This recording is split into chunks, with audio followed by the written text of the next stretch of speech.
Welcome to Echoes of Dredd, where dark narration feeds horror stories from forgotten places. Tonight, Harvested reveals a roadside stop that will make you think twice about stopping at an old diner in a rundown town you're just passing through. Since there are no visuals, let your imagination take over. Let's get started. Meet Alex. I should have kept driving. That's the thing I'll remember most. How easy it would have been to just keep going. But Riley was hungry, and I was tired, and the gas tank was running low. Highway 43, somewhere in the middle of nowhere. Fucking Tennessee. October 19th, 8:47 p.m. The kind of road where cell towers don't reach, and GPS signals die like old batteries. There, Riley says, pointing at a flickering neon sign. Mabel's Diner. Food and gas.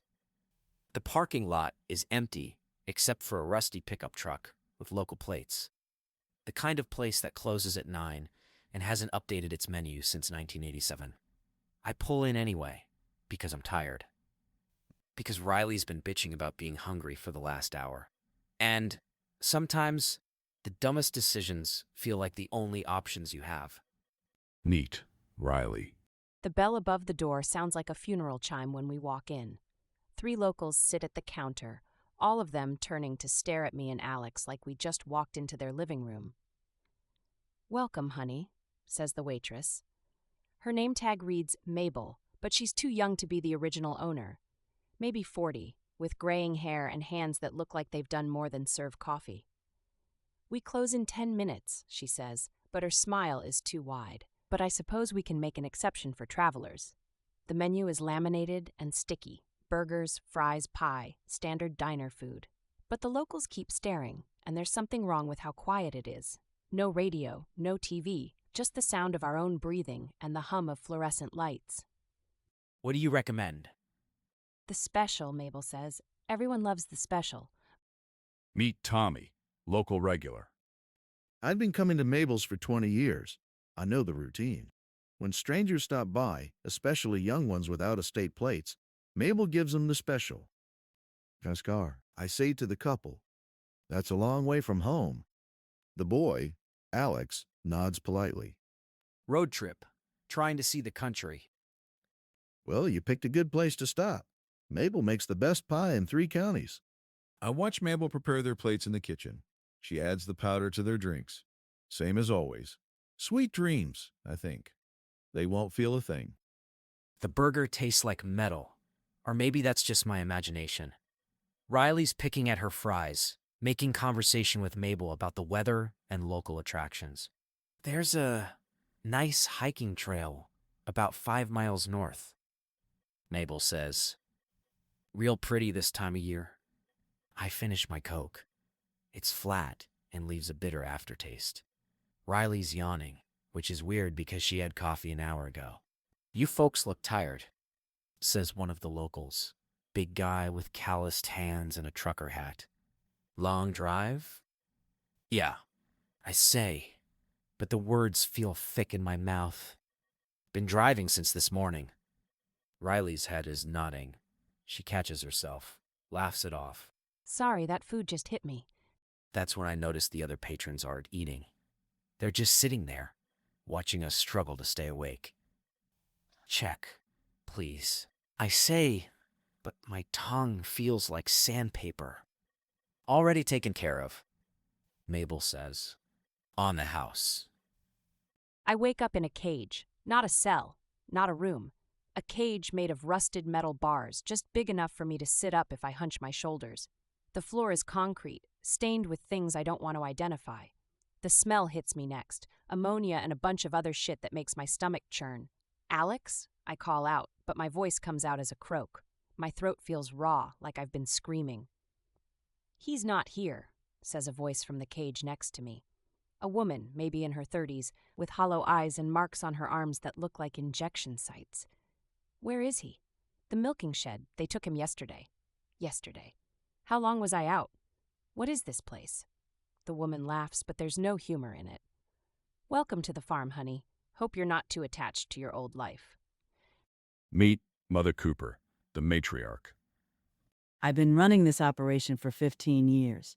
Since my husband died and left me the farm and a mountain of debt, the government wanted to take everything. The bank wanted to foreclose. The city wanted to forget places like this existed. But I found a way to survive, a way to make the farm profitable again. What's this?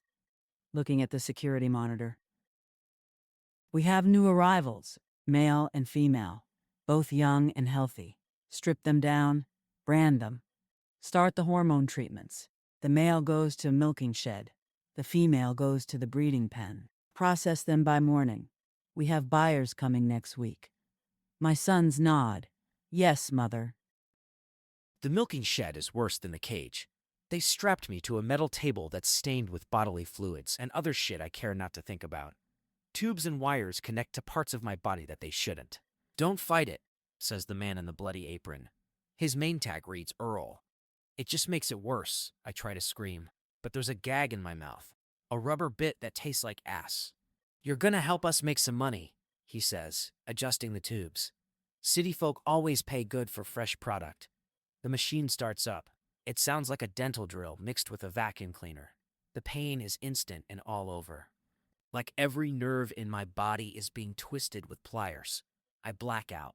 When I wake up, Earl is filling containers with fluid that came from my body, and I don't know what the fuck that is. He's humming while he works. This sick fuck. Good yield, he says. Mother's gonna be happy. The breeding pen is a concrete room with a drain in the floor.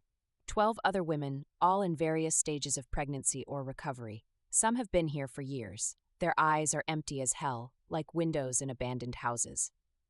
They'll start the injections tomorrow, says the woman who spoke to me earlier. Her name is Janet. She's been here 8 months.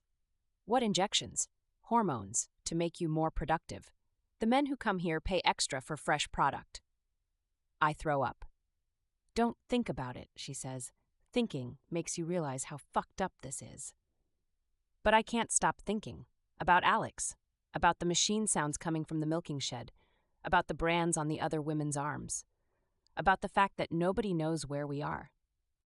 Meet Earl the processor. I've been doing this job for 5 years. Started as a way to pay off gambling debts. Now I'm good at it. Efficient.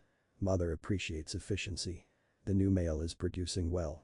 Good volume, good quality. The buyers in the city will pay top dollar for this batch. How long can we keep him productive? Asks one of Mother Cooper's sons. 6 months, maybe 8 if we're careful. After that, we process him for meat.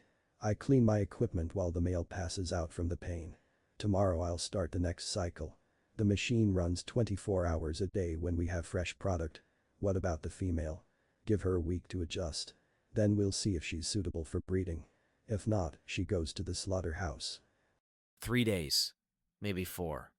Time loses meaning when you're strapped to a table and used like a goddamn cow. I've figured out the routine. The machine runs for 2 hours. Then Earl checks the product. Then they inject me with something that makes me produce more. Then this fucking machine starts again. Between cycles, I can hear Riley screaming from the breeding pen. The sound cuts through the drugs and the pain like a hot knife through warm butter. I have to get the hell out of here. I have to find a way to get both of us out. The straps are leather, reinforced with metal studs. But the table is old, and the bolts holding it together are rusted. I start working one loose during the machine cycles when Earl isn't watching. It takes 2 days to get the bolt free. 2 days of pain, suffering, and the sound of Riley's screams. But I finally got it loose. The injections make me sick, nauseous, dizzy, and hungry all at the same damn time. My body is changing in ways that feel wrong as fuck, like someone else is controlling it from the inside. Janet tries to help, but she's too far gone. Most of the women are. They've accepted this as their life now. There's a gap in the wall, Janet tells me during feeding time. Over there, behind the water tank. Sometimes you can see into the milking shed. I crawl over when the guards aren't looking. The gap is small, maybe 6 inches wide, but I can see through it into the next building. Alex is there, strapped to a table, connected to machines that make him convulse and scream. His body is thinner than it was 3 days ago. His face is gray, but he's alive. I press my mouth to the gap. Alex, I say. His head turns toward the sound. His eyes meet mine through the gap. I'm going to get us out, I mouth. He nods. Barely. But he nods. The plan is simple. but easier said than done. During the next feeding, when that piece of shit Earl is distracted, I'll use the loose bolt to cut through the leather straps, get to the electrical panel, kill the power to the whole farm. In the dark, Riley and I can run, find the road, get help. It's a stupid plan. The kind of plan that gets people killed in horror movies. That's the only plan I have. Riley, I say through the gap. Tomorrow, during the 6 o'clock feeding. She nods.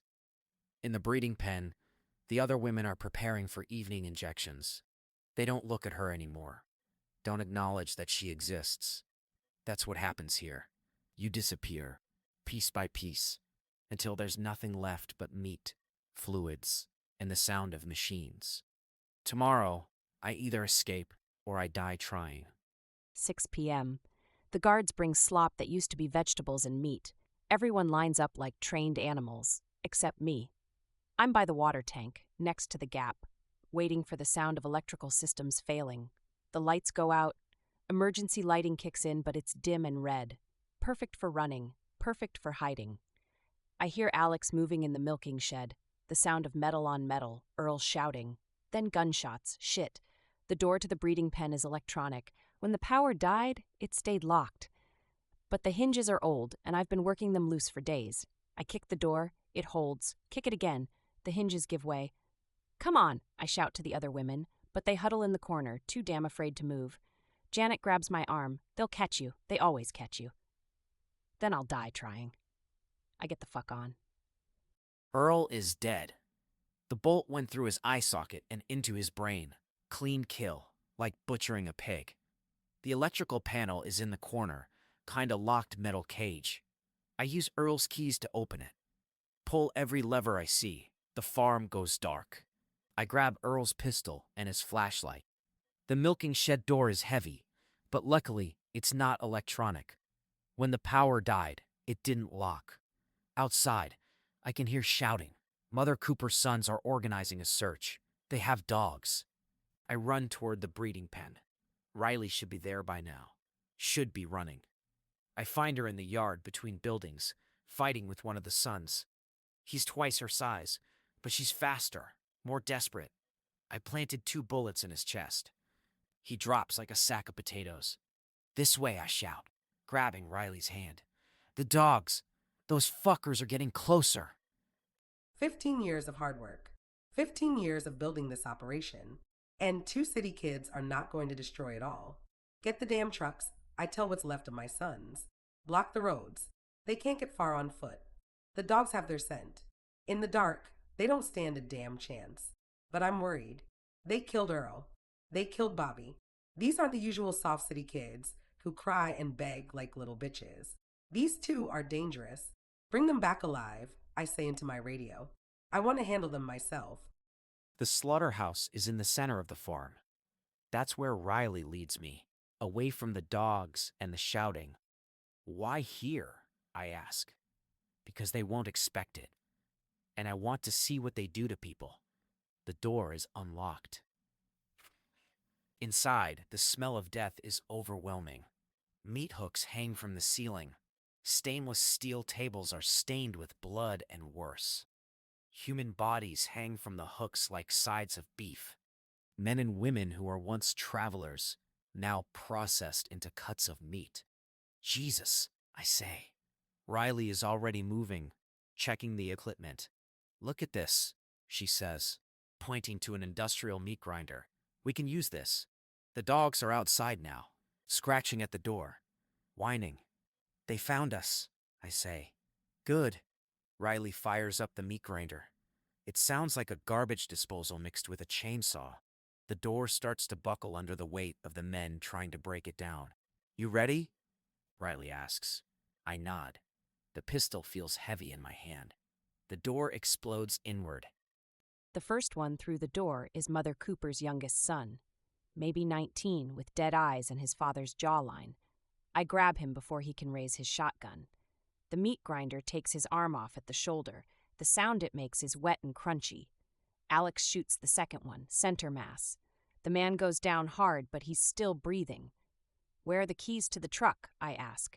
The man spits blood. Go to hell. I drag him toward the meat grinder. Where are the fucking keys? Bobby's pocket, he gasps. Bobby's got the keys. He's the one Alex killed outside. I leave the wounded man to bleed out on the floor. Bobby's body is where I left it. The keys are in his front pocket, along with a wallet full of cash and credit cards that don't belong to him. The truck is an old Ford pickup with a full tank of gas. I fire it up while Riley climbs into the passenger seat. Go, she says. Just go. I drive toward the main road, headlights cutting through the darkness.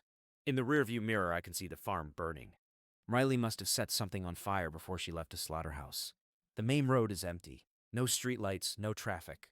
Just Riley, me, and the sound of the engine. We made it, I say. That's when I see the roadblock. I spoke too soon.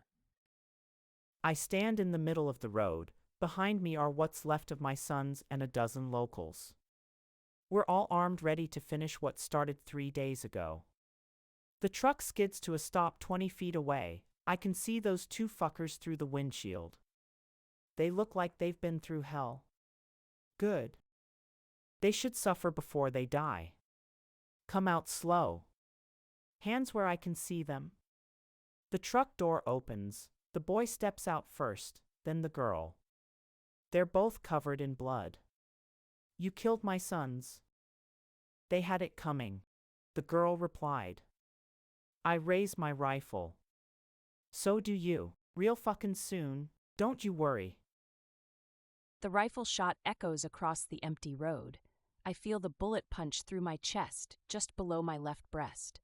The pain is immediate and total. I fall backward, blood filling my mouth. Alex is screaming my name, but the sound is getting farther away. The last thing I see is Mother Cooper walking toward me, rifle raised for a second shot. The last thing I hear is Alex running. I run into the woods beside the road. Behind me, Mother Cooper is shouting orders.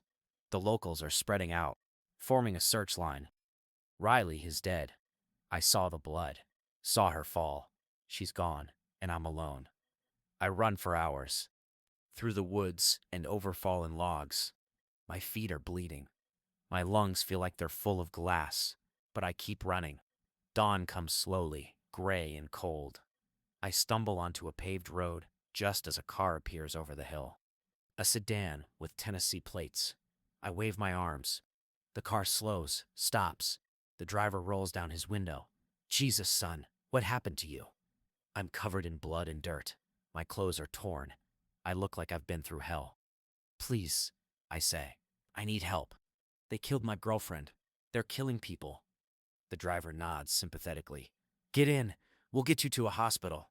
I climb into the passenger seat. The car is warm and clean. Normal. Thank you, I say. That's when I notice the driver's arm. On his wrist, burned into the skin, is a brand. A circle with a cross through it. The same brand I saw in the women in the braiding pen. Don't worry, the driver says, pulling back onto the road. We'll take good care of you. The car turns around, heading back the way it came, back toward the farm. I reach for the door handle. It's been removed from the inside. Welcome to the family, the driver says. Sometimes the most dangerous predators aren't the ones lurking in dark alleys. They're the ones who smile and offer help when you're at your most vulnerable. Trust your instincts, because in the places where cell towers don't reach, you might be the only one who can save yourself. If you made it through this nightmare, I want to hear from you. Do you think Alex should have trusted that driver, or was he too desperate to see the warning signs? Drop your thoughts in the comments below. I read every single one. And hit that like button if this story got under your skin. Subscribe for more dark tales, and ring that notification bell so you never miss a nightmare. Remember, if you whisper in the dark, I'll answer with dread.